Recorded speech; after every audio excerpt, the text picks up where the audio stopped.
Et donc nous avions fait un tract, enfin, pendant cette campagne, nous avons distribué 8 tracts quand même. Nous avons fait un tract spécifique aux finances.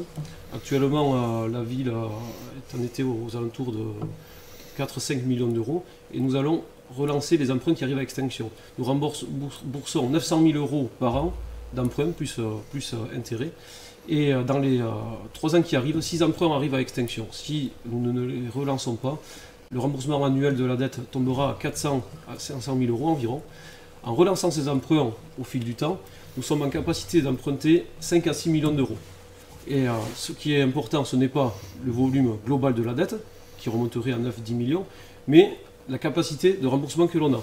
En gardant le volume de remboursement à 900 000 euros, nous ne mettons pas en péril les finances de la commune. Il faut rappeler qu'en 2012-2013, nous avions déjà une dette de 10-11 millions d'euros. Et à l'époque, les élus de l'époque n'y trouvaient rien à redire et trouvaient ça tout à fait normal. C'était pour faire l'école de la Lande. Je trouve normal que pour investir, il faille emprunter, sinon on ne fait rien. Donc la ville est en capacité. Nous aurons une dette par habitant de 1000 euros environ par habitant, tout simplement parce qu'actuellement 500 logements sont en cours de construction, ils vont être livrés, ça fera des rentrées financières supplémentaires. Voilà pour ce qui est de l'endettement. Si on ne s'endette pas, on ne fait rien.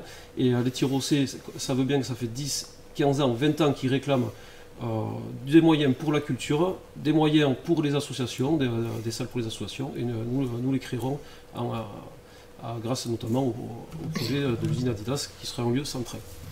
Monsieur Gildor, à vous. Donc dans le programme que nous avons donc, pour Ozon, Tyros et Missens, on a 3 grands projets. Donc il y a le nouveau marché couvert, donc à l'ancien centre Leclerc, on a la restructuration du foirail et les arènes. Les arènes, ça a approximativement la couverture sur une première phase de 1,8 million, 500 000 euros pour reconfigurer les halles et à peu près donc, 100 000 euros donc, pour le nouveau marché couvert sur l'ancien centre Leclerc.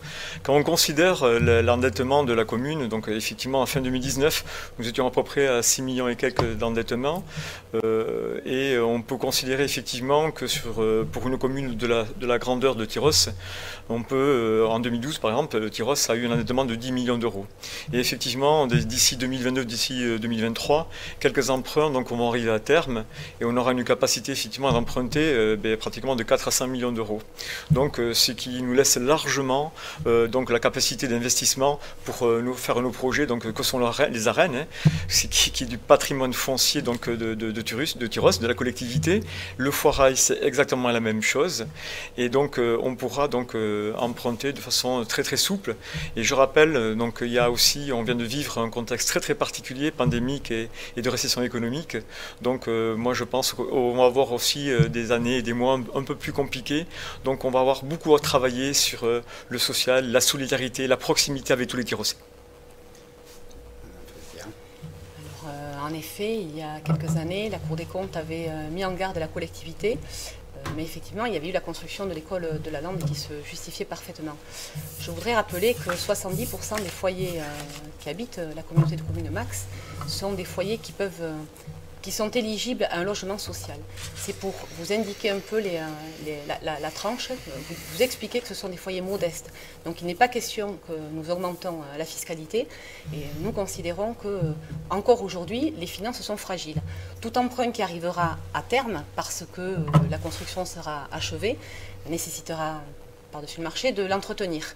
Et les foyers qui arrivent aussi, on peut se dire qu'il y a des foyers qui habitent à Tyros et qui ont de nouveaux propriétaires et donc une fiscalité supplémentaire, mais qui dit plus d'habitants, dit aussi plus de services publics. Donc nous voulons rester prudents parce que nous ne voulons pas vendre du rêve. Notre emprunt, il sera de 3,5 millions et nous comptons bien entendu sur les subventions que nous évaluons à 1,5 million, 2 millions pour financer nos projets. Très bien. On va attaquer le dernier point, on en a un peu parlé sous d'autres formes, qui sont la solidarité.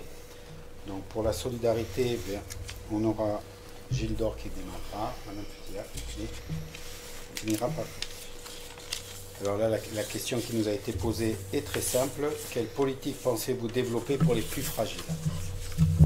Monsieur Gildor, c'est à vous de démarrer.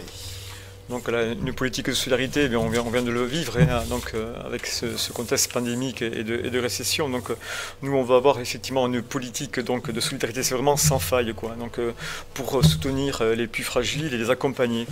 Donc ça veut dire quoi concrètement? Ça veut dire des actions donc, menées par le CCS, bon, nous poursuivrons, bien sûr en soutien logistique donc, au Resto du Cœur, à la banque alimentaire, pardon, au panier Tirocé. Redynamiser bien sûr l'épicerie solidaire et nous proposerons comme action concrète donc ce qu'on appelle un chéquier solidaire donc que les Tirocés, donc on verra en fonction de l'organisation par rapport mettons à leur avis d'imposition comment ils pourront effectivement s'en servir de façon concrète pour les utiliser mettons dans les commerçants Tirocés.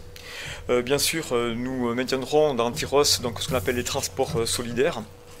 Donc voilà globalement ce que l'on veut faire sur la thématique solidarité sur Tyros. Donc vraiment accompagner et être là vraiment très proche de l'ensemble des Tyrosais et Tyrosaises.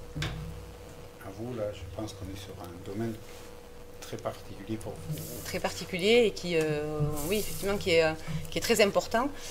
Nous avons d'ailleurs évoqué le principe du guichet unique parce que nous sommes nombreux dans la liste à côtoyer les diverses administrations, y compris par exemple celle du collège, et où on constate un fort renoncement aux droits.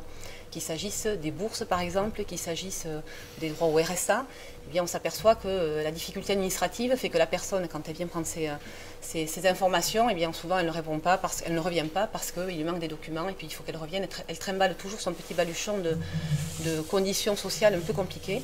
D'où l'idée du guichet unique, c'est vraiment de permettre d'avoir une porte d'entrée qui fait qu'après on pourra faire le lien avec le collège, avec les autres administrations et leur permettre de peut-être une bouffée d'air et moins trimballer ce baluchon de difficultés. Nous voulons rompre avec l'isolement des personnes seules et des familles monoparentales, qui sont aussi régulièrement en difficulté dans le sens où quand vous êtes une famille monoparentale, qu'il s'agisse d'un papa ou d'une maman, vous êtes en difficulté parce que vous ne pouvez pas, par exemple, aller à l'animation du soir, au cinéma ou au spectacle. Et l'idée aussi, c'est comment créer un petit réseau pour pouvoir permettre à ces personnes-là de bénéficier de tous les services qui existent sur la commune. Nous proposons des gratuités et des tarifications, ce qu'on appelle les tarifications solidaires, pour tout ce qui est, enfin pour tout, selon le domaine, par rapport au transport, par rapport à, par exemple, nous proposons un pass culture. Nous proposons aussi une aide au transport, une aide aussi, par exemple, là, nous hébergeons effectivement le pôle sud. L'idée, c'est que quand vous faites une première année, c'est un tarif, et puis votre quotient familial n'a pas changé, pourtant la deuxième année, ça augmente. Donc l'idée, c'est aussi de veiller un peu à ce que tous les Tirocais, puisque nous hébergeons ce site-là, puissent aussi bénéficier de ce service. Nous proposons d'augmenter la subvention au centre de loisirs parce qu'il reste on fonctionne encore sur les quotients familiaux de la caisse d'allocation familiale et donc le maximum c'est 900 et quelques euros. Et je vous laisse déterminer si avec un peu plus de 950 euros ou 1000 euros, est-ce que la vie elle est plus belle ou pas. Donc l'idée c'est aussi de travailler le centre de loisirs pour augmenter sa subvention de façon à ce que le reste à charge des familles soit moins élevé. Nous proposons aussi pour une égalité face à l'éducation ou plutôt pour aider un peu ces familles, l'aide aux devoirs pour que ce moment de devoir soit moins agaçant, soit pour les familles qui rentrent tard chez elles. Je pense aux familles qui travaillent dans le commerce par exemple. Et enfin, nous voulons accompagner les personnes qui sont un peu toutes seules face à les aidants, avec les personnes qui sont, par exemple, qui ont des enfants qui sont autistes, les personnes qui accompagnent ce qu'on appelle les dyspraxie, dyslexie, etc. Dès lors qu'on ne rentre plus, pardon de le dire comme ça, mais dès lors qu'on ne rentre plus dans la case, on est un peu mis de côté et du coup, c'est un peu compliqué. Voilà, donc on veut aller vers toutes ces familles-là.